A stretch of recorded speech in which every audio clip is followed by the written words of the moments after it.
Habla Fernando Araujo. Yo en estos momentos estoy en mi auto y estoy seguro que me vas a venir a buscar. Espero que no seas violento.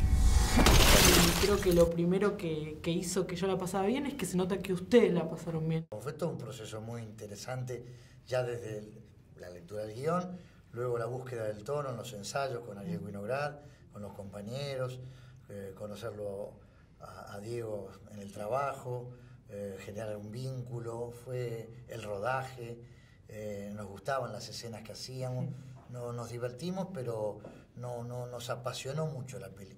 ¿Y por qué quisiste contar esta historia? Me pareció como una gran aventura, una película que tenía como unos condimentos, como un evento muy argentino también, que está muy en la genética, que es, digo, obviamente sin avalar lo que sucedió, pero está dentro de la historia, como hecho delictivo, es uno de los hechos más emblemáticos. Y me parece que también era interesante contar quiénes eran estos personajes y por qué los llevaron a cabo. Me imagino que más allá del disfrute de haber sido un desafío porque requiere, ¿no? En lo físico es una producción muy grande y con mucho desgaste en lo físico. Sí, fue una película muy física. Sí, mucho. Correr mucho, agacharse mucho, tirarse por agujeros, descender por túneles, subirse y bajar auto, manejar armas. Sí, hay mucho de eso. Y bueno, pero lo transitamos bien, con mucho rigor de trabajo, pero muy divertido también. Aprendiéndolo, saber usar un arma, para tener como una cierta practicidad y libertad, como que era parte de nuestra vida. Sencillo no fue, pero hubo mucha gente muy interesante alrededor que nos enseñaba como dobles de riesgo, o también gente que nos ayudaba al uso de armas. Así que bueno, a la brevedad vamos a iniciar un robo. Hay que equiparar la logística de porque la verdad que... La logística y la planificación que tuvieron. Sí. ¿Qué recuerdan ustedes del momento, no? Porque creo que es algo que nadie en la historia reciente se haya olvidado. Yo estaba en el auto y sufriendo muchísimo porque pensaba que ¿qué habrá ahí dentro del banco? Muertes, yo qué sé, todo tipo de cosas sangrientas. Veníamos de Ramallo. Era todo muy dramático en la Argentina en ese momento, muy dramático. Entra el grupo Halcón, re preparado y todo, y no hay nadie. Y todos los rehenes están, incluso a uno le cantan la banda con él a la cabeza, con Vitete a la cabeza, le cantan el feliz cumpleaños. Que los cumpla feliz. ¿Qué es un velorio esto? En el caso mío me empecé a seguir mucho. Todo lo relacionado a los robos y cómo fuera. Este robo fue tan original y tan particular que me atrajo. Paralelamente yo de jovencito vivía en esa zona, Perú y Libertador la caminé muchísimas veces, había clubes que yo iba asiduamente, mis colegios, lugares de ocio que me gustaba ir, una heladería cerca, siempre había cosas cerca de Perú y Libertador. Me impactó cómo fue el robo, dónde fue, que no los encontraron, que se llevaron el botín. Fue el robo del siglo y de hecho fue reconocido mundialmente, pero me atrajo mucho el universo todo de este delito. Y de ese momento, ¿no? Cuando esto pasó, ¿qué es lo que más recordás? Las placas de Crónica. Creo que todos Sí. recordamos Yo creo que para averiguar, pero creo que Crónica más o menos por acá empezó, como ya se empezaron a animar más con las placas.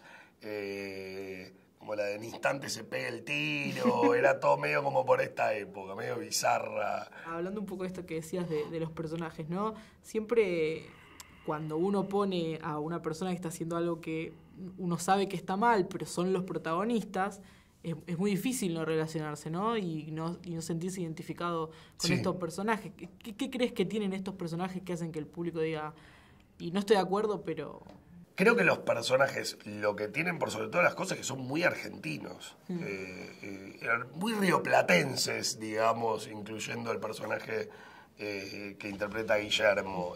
Hay algo ahí de cierta viveza criolla, cierto cancherismo. Es como que fue muy planeado, digamos, fue muy planeado fue el último robo analógico.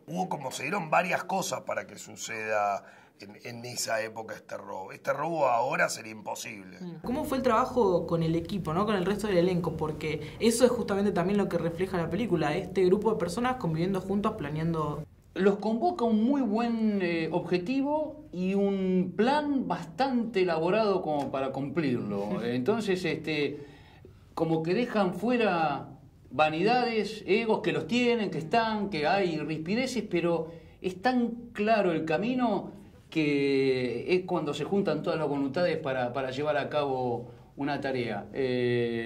Y de eso habla también la película. Cuando ocurre una cosa así, espero que como país esta vez podamos hacer algo parecido, no digo al delito, sino a la voluntad de todos por seguir un camino. Eso en la película tiene una metáfora paralela en ese sentido. Así que lo primero que tenés que conseguir es un inversor. Yo en este momento no tengo un peso. ¿Se te ocurre a alguien? Hay un tipo. ¿Qué crees que fue lo más difícil, ¿no? de llevar a cabo esta película y de grabar el robo en sí?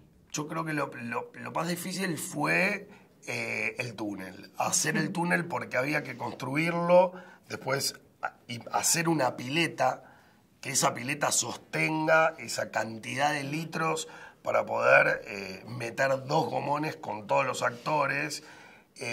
Y eso tenía como 3 etapas, que era cuando estaba vacío, que era cuando empezaban, claro. Después cuando se escapaban y cuando se armaba con el dique. Entonces era, cuando vos lees, che, ¿cómo vamos a hacer esto? Y el proceso inclusive de contacto con ingenieros, arquitectos, hubo mucha ingeniería atrás para eso, y era como... Che, y el túnel, bueno, está en semana 6, ¿viste? Era como, bueno, le íbamos pateando, era, che, se viene el túnel, y digo, obviamente hubo mucha gente trabajando atrás, pero mucha para la imagen que tenemos, la que está ahí atrás.